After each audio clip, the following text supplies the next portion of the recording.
Hi everyone, long time no see, but we are finally back. And this time I just made it to Cornwall for some staycation. So I stayed in England and I decided to explore Cornwall. My first stop is Tintagel and I couldn't have picked a better start for this trip. I hope you enjoy it. If you do live in England, there are plenty of ways to get to Cornwall, and they can either be by car, train, the National Express, or even flying.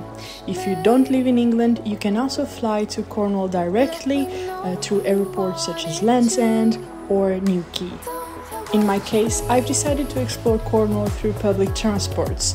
To set off in this backpacking adventure, I've decided to take a train from London Paddington with Penzance as the destination, and I made it my stop at Bodmin, which took me around 5.5 hours to get there. More on public transports and how to get around Cornwall on the upcoming videos.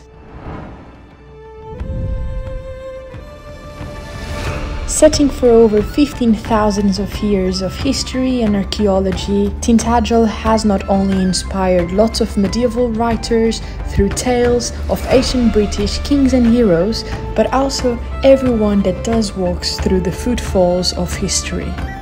Dating back to the 13th century, Tintagel Castle is one of the main landmarks of this city. This was once all connected to the mainland, however, its perfect strategic location by the sea on a hilltop mountain made it hard to survive the erosion caused by the sea, which was exactly when, between the 15th and the 16th century, the main entrance to the castle had collapsed and made it impossible to connect the mainland to the island where the castle was still located for over 500 years, up until 2019, when English Heritage Site has made it for the first time possible to connect both halves with the construction of this amazing footbridge. Just want to take this opportunity to let you know that if I do show up in the video without mask, that's because it is safe to do so. Whenever it's not safe, I will always be wearing one. Wandering through this breathtaking location feels as if you were traveling back in time to its medieval soul and energy. For instance, while admiring this bronze sculpture of King Arthur, aka legendary leader of Britain during the 5th century, facing his own castle while resting his hands upon his golden sword. Though he may or may not be as real as it appears to be, it is believed that this was not only where he was conceived, but also its birthplace. Which leads me right to Merlin's Cave. Named as a cave, this is in fact a tunnel that operates under the castle grounds. And according to the legend, the great sorcerer Merlin used to live here.